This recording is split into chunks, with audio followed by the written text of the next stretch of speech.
Welcome back to Nini's Nest for the final chapter of The Magician's Nephew from the Chronicles of Narnia, Book 1 by C.S. Lewis. And I'm always excited about the ending of a book and yet sad that the book is over. Maybe you're like that if you read chapter books or fiction of any kind. But there are other books in this series, so I'll talk about that at a later date. But tonight we're going to read chapter 15, the end of this story, and the beginning of all the others. So there are more. And so don't forget to hit subscribe right now while you're thinking about it, so that when I do read the next book in the series, or read other books that you might enjoy, you can always get notification of that. And if you like this story at the end, I really appreciate it if you'll just give me a thumbs up so that we can increase our viewership and have more people join us. So again, chapter 15, the end of this story and the beginning of all the others. "You need no rings when I am with you," said the voice of Aslan. The children blinked and looked about them. They were once more in the wood between the worlds. Uncle Andrew lay on the grass, still asleep. Aslan stood beside them. "Come," said Aslan, "it is time that you went back, but there are two things to see to first. A warning and a command. Look here, children." They looked and saw a little hollow in the grass with grassy bottom, warm and dry. "When you were last here," said Aslan, "that hollow was a pool. And when you jumped into it, you came to the world where a dying sun shone over the ruins of Charn. There is no pool now. That world is ended, as if it had never been. Let the race of Adam and Eve take warning." "Yes, Aslan," said both the children. But Polly added, "But we're not quite as bad as that world, are we, Aslan?" "Not yet, daughter of Eve," he said, "not yet, but you are growing more like it. It is not certain that some wicked one of your race will not find out a secret as evil as the deplorable word and use it to destroy all living things. And soon, very soon, before you are an old man and an old woman, great nations in your world will be ruled by tyrants who care no more for joy and justice and mercy than the Empress Jadis. Let your world beware. That is the warning. Now for the command. As soon as you can, take from this uncle of yours his magic rings and bury them so that no one can use them again." Both the children were looking up into the lion's face as he spoke these words, and all at once they never knew exactly how it happened. The face seemed to be a sea of tossing gold in which they were floating, and such a sweetness and power rolled about them and over them and entered them that they felt they had never really been happy or wise or good or even alive and awake before.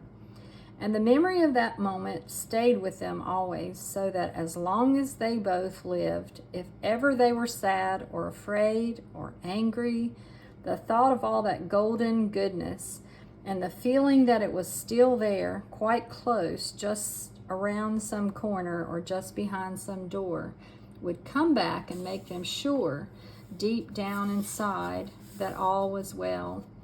Next minute, all three of them, Uncle Andrew now awake, came tumbling into the noise, heat, and hot smells of London. They were on the pavement outside the Ketterleys' front door, and except that the witch, the horse, and the cabbie were gone, everything was exactly as they had left it. There was the lamp post with one arm missing, there was the wreck of the hansom cab, and there was the crowd. Everyone was still talking, and people were kneeling beside the damaged policeman, saying things like, "He's coming round," or "How do you feel now, old chap?" or "The ambulance will be here in a jiffy." "Great Scott," thought Diggory, "I believe the whole adventure's taken no time at all." Most people were wildly looking around for Jadis and the horse. No one took any notice of the children, for no one had seen them go or noticed them coming back. As for Uncle Andrew, what between the state of his clothes and the honey on his face, he could not have been recognized by anyone. Fortunately, the front door of the house was open, and the housemaid was standing in the doorway, staring at the fun. What a day that girl was having! So the children had no difficulty in bustling Uncle Andrew indoors before anyone asked any questions. He raced up the stairs before them, and at first they were very afraid he was heading for his attic and meant to hide his remaining magic rings, but they needn't have bothered. What he was thinking about was the bottle in his wardrobe, and he disappeared at once into his bedroom and locked the door. When he came out again, which was not for a long time, he was in his dressing gown and made straight for the bathroom. "Can you get the other rings, Paul?" said Diggory. "I want to go to Mother." "Right, see you later," said Polly, and clattered up the attic stairs. Then Diggory took a minute to get his breath, and then softly into his mother's room, and there she lay as he had seen her lie so many other times, propped up on pillows with a thin, pale face that would make you cry to look at it. Diggory took the apple of life out of his pocket. I just want to stop right there and show you the picture on the front cover that we wondered about at the beginning, the apple of life. And just as the witch Jadis had looked different when you saw her in our world instead of in her own, so the fruit of that mountain garden looked different too. There were, of course, all sorts of colored things in the bedroom. The colored counterpane on the bed, the wallpaper, the sunlight from the window, and Mother's pretty, pale blue dressing jacket. But the moment Diggory took the apple out of his pocket, all those things seemed to have scarcely any color at all. Every one of them, even the sunlight, looked faded and dingy.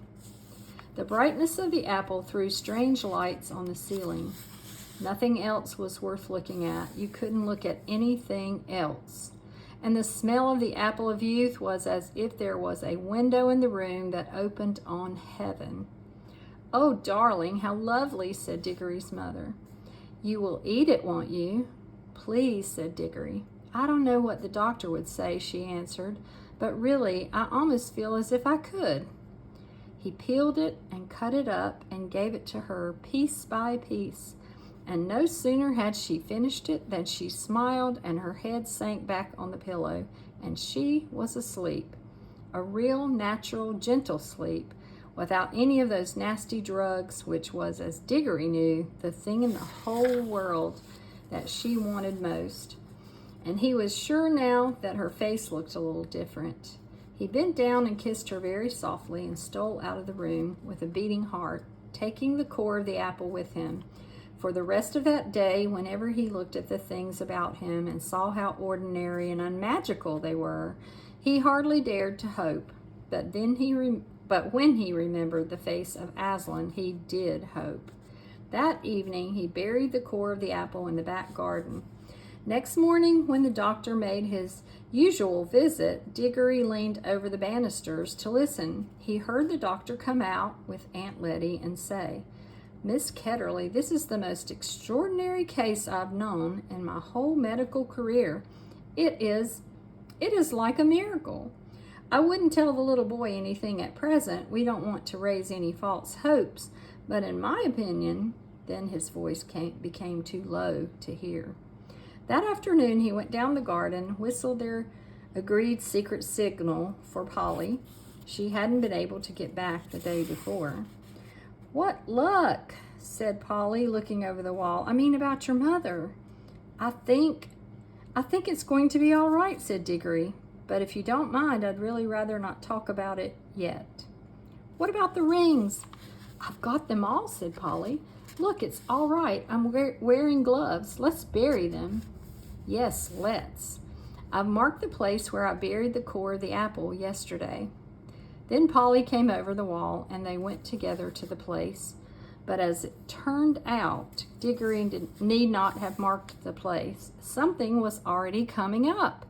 It was not growing so that you could see it grow as the new trees had done in Narnia, but it was already well above the ground. They got a trowel and buried all the magic rings, including their own ones, in a circle around it. About a week after this, it was quite certain that Diggory's mother was getting better. About a fortnight later, she was able to sit out in the garden, and a month later, that whole house had become a different place. Aunt Letty did everything that Mother liked. Windows were open. Frowsy curtains were drawn back to brighten up the rooms. There were new flowers everywhere and nicer things to eat. And the old piano was tuned, and Mother took up her singing again and had such games with Diggory and Polly that Aunt Letty would say, "I declare, Mabel, you're the biggest baby of the three." When things go wrong, you'll find they usually go on getting worse for some time. But when things once start going right, they often go on getting better and better. After about 6 weeks of this lovely life, there came a long letter from Father in India, which had wonderful news in it. Old great Uncle Kirk had died, and this meant apparently that Father was now very rich. He was going to retire and come home from India forever and ever, and the great big house in the country, which Diggory had heard of all his life and never seen, would now be their house, their home, the big house with the suits of armor, the stables, the kennels, the river, the park, the hothouses, the vineries, the woods, and the mountains behind it. So that Diggory felt just as sure as you that they were all going to live happily ever after. But perhaps you would like to know just one or two things more. Polly and Diggory were always great friends, and she came nearly every holiday to stay with them at their beautiful house in the country, and that was where she learned to ride and swim and milk and bake and climb. In Narnia, the beasts lived in great peace and joy, and neither the witch nor any other enemy came to trouble that pleasant land for many 100 years. King Frank and Queen Helen and their children lived happily in Narnia, and their second son became king of Archenland. The boys married nymphs, and the girls married wood gods and river gods. The lamp post which the witch had planted without knowing it shone day and night in the Narnian forest, so that the place where it grew came to be called Lantern Waste. And when many years later another child from our world got into Narnia on a snowy night, she found the light still burning, and that adventure was, in a way, connected with the ones I have just been telling you. It was like this.